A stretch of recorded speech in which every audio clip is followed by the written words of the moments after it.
طريقة. أول شيء أقسم هذا الصف، وبعدين كل واحد يحاول يفتح صف عشان بعدين ننتقل لي كيف أنا أنزل الأشياء أو أقدر أتحكم في هذا الصف. أول شيء راح يكون عندي هاي 3 أماكن. طبعا إذا كان في طلاب أنا راح يكون عندي هني لستة طلاب، يعني نفس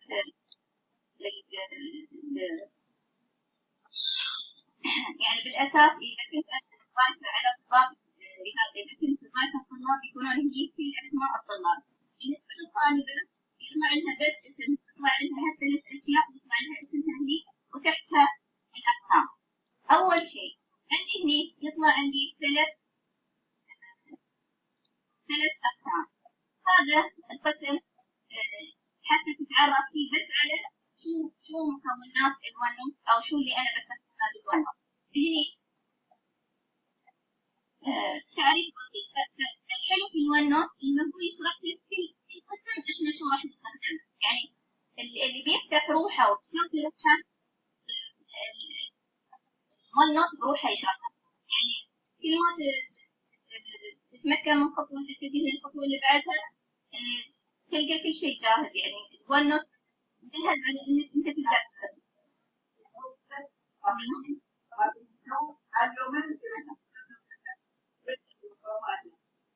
هذه الدورة تدوروني عليها يعني أسماء تبارك ما تفهم جماعة رسمي مش بحيث شيء.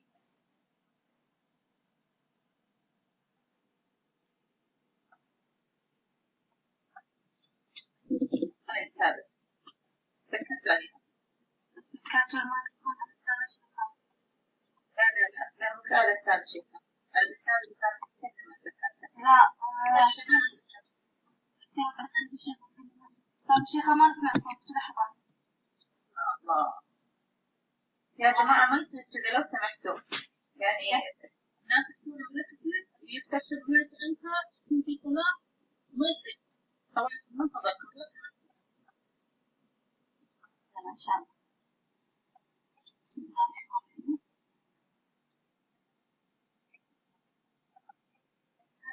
لو سمحتي الحضور والمشاركين فقط مش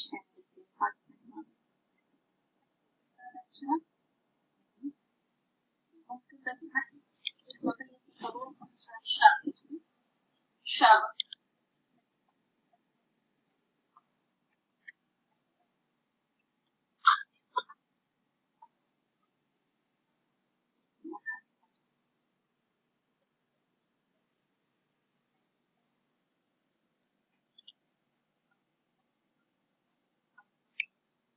خلاص أستاذ شيخة كملي إحنا وياك حبيبتي.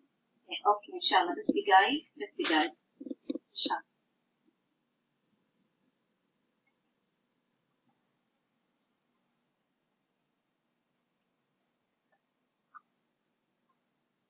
لعبة الشاشة هذا القياس أشبك بس من الجهاز الثاني واضح سطح المكتب واضح سطح المكتب. أوكي نعم واضح خلاص.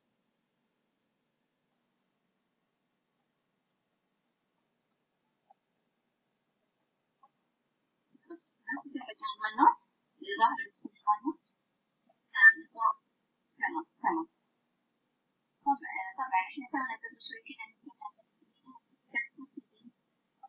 مثال انه بيطلع عندي اعلان 3 اقسام. القسم الاول اللي هو الترحيب بيطلع لكم دفتر الملاحظات يكون عبارة عن ماذا؟ بيقول هني ان دفتر الملاحظات الطلاب كل طالب يكون عنده اقسام خاصة فيه. مساحة التعاون هي الاستخدام للجميع، يعني يقدر الطالب يكتب عليها ويقدر المعلم يكتب عليها، الجميع يقدر يكتب على مساحة التعاون، يعني كل قدر الطالب والمعلم يستخدم مساحة التعاون، يعني يقدر يفتح صفحة يسوي أي شيء.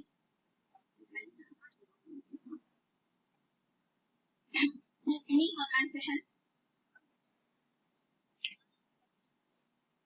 هني تحت لو نلاحظ تحت شلت لها راح ولا تحت بنلقى عندنا إضافة مقطع. شوفي المقطع واضح؟ واضح؟ هذا الشيء واضح. أوكي إضافة مقطع. أنا أقدر أضيف مقطع أسمي أي شيء أبي. يعني أنا أبغى مقطع للمهام للعروض التقديمية لأي شيء، أنا أقدر أسمي أي اسم، بعد أقدر أغير لون المقطع أتحكم فيه. فأنا أقدر أضيف إضافة مقطع جديد مثلا سميته عروض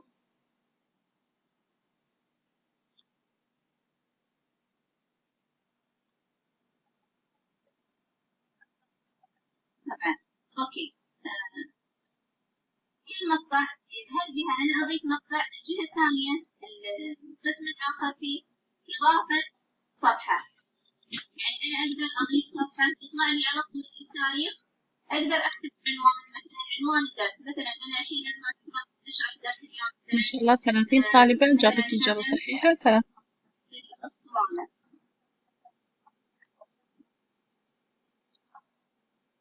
تمام. فأنا ضفت صفحة، ضفت مقطع، ضفت صفحة. أنا الحين بس أتكلم بشكل رئيسي، بعد شوية بننتقل على شريط الأدوات، بنتكلم عن مهمة كل أداة. بس بشكل عام في البداية أنا أقول أنه بإمكاني إضافة المقاطع وإضافة الصفحات. الشيء المهم في الموضوع أن الطالب بس يقدر يفعل مساحة التعاون، لكن مكتبة المحتوى هذه تكون الطالب يقدر يدخل ويشوف محتواها، لكن لا يستطيع تغيير محتواها. يعني لا يقدر يتابع، لا يقدر يسوي شيء عليها. هني أنا أحط اللي هي المراجع اللي أنا أضع ملخصات الدروس اللي حطيتها حقهم، الأشياء المهمة اللي أبغى أحطها، الأشياء كيف تنطبع على الكتاب، الأشياء. فهني الطالب ما يقدر يتحكم في مكتبة المحتوى. الطالب فقط يقدر يتحكم فقط في مساحة التعاون. مساحة التعاون لكل الطلبة يقدرون يكتبون عليها لأنها هي سبورة الصف.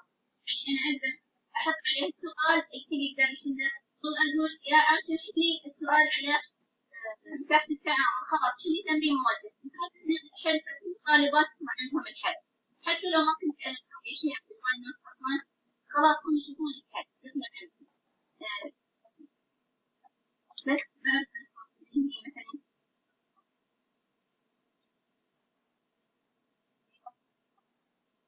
طبعا يعني مثلا هذا أكثر أحد فاتر ولا كذا يوصفوه فيه.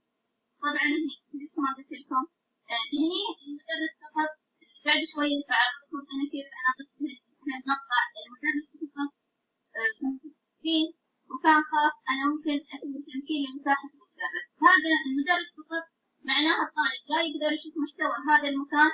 أنا أقدر أحط فيه دفتر درجاتي، أي شيء خاص فيني أنا ما أبغى الطالب يوصل تغييري أي شيء خطأ في هالمكان خاص فيني أنا.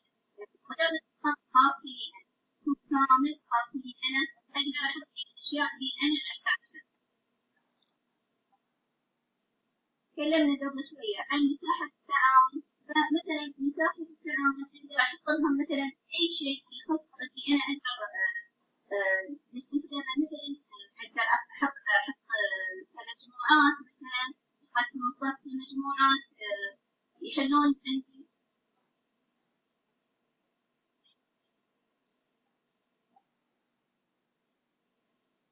أقسم الصف مثلا للعمل التعاوني، مثلا أحط لهم تمرين موجه أو مناقشة كلنا مع بعض، أحط أي شيء من هالأشياء.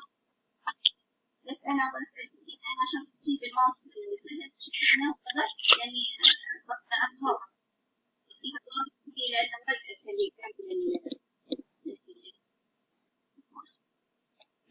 لا الحين هذا صف من الصفوف. طبعا عندي أنا هذه مساحة المعلم هذه مساحة التعاون، هذه مكتبة المحتوى اللي فيها كل شيء أنا أشجع الطالب يشوفه، لكن ما يخربش عليه، ما يخربطه، ما يسوي. مثلا عندي كتاب الطالب موجود، حاطة عليه اللي هو مثلا هايلايت على الأشياء المهمة، حاطة على اللي هو عندنا الأفكار صارت بعضها ذاتي بعضها مباشر، فهدفت لها بس أي هدف يكون مباشر وأي هدف يكون ذاتي.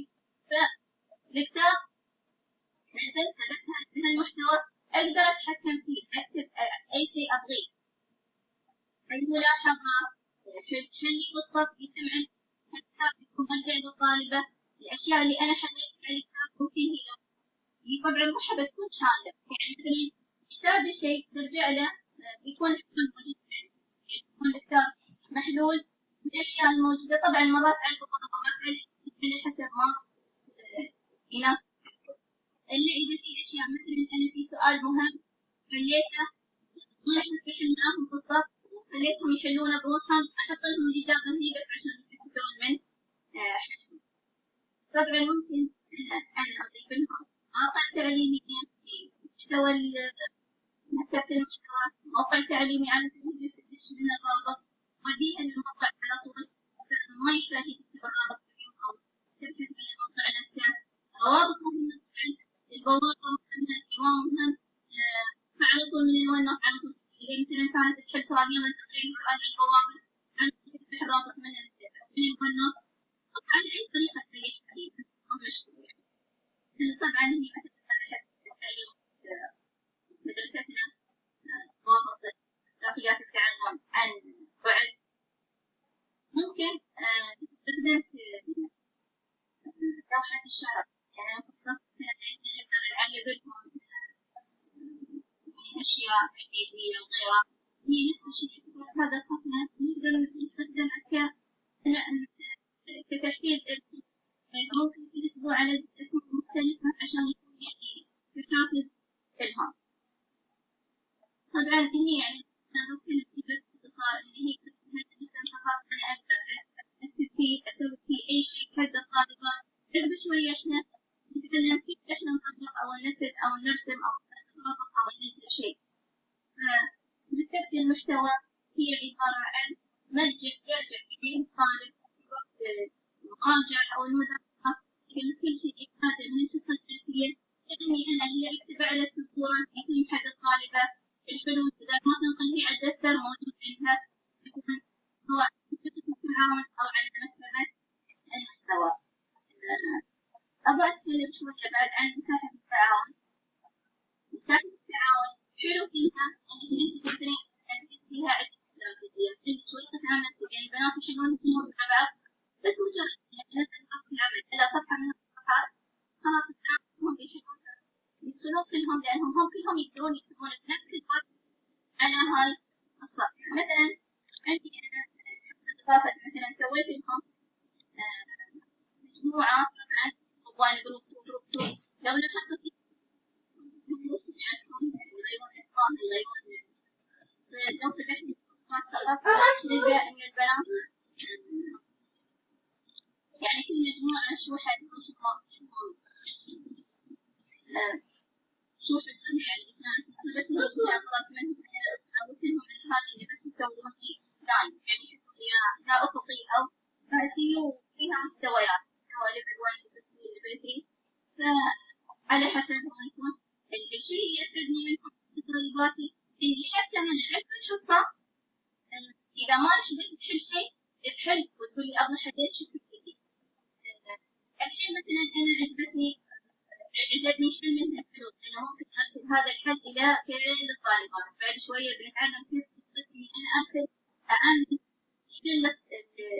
الحل المنظم، الحل الرائع على كل الطالبات كل الصف. فيعني أنا ممكن أطبق التعلم التعاوني. مثلا هذا الحل جدا أعجبني، البنت ما حلته في الصف، لكن بعد الحصة يوم تفاجأت اليوم فتحت لقيت حلها منظم ومرتب وحالت لهم كلهم. أنا فقط أطلب منهم 3 طالبات كل وحدة بس تمسك سؤال، بس هي رايحة حل هذا كامل. طبعا الحل يعني أنا عجبني فعلى طول أعممه على كل الطالبات، مجرد إني أنا أرسل هذا الحل إلى جميع الطالبات. إذا ضغطت هني عندي توزيع صفحة، فأنا على طول أقدر أوزع هاي الصفحة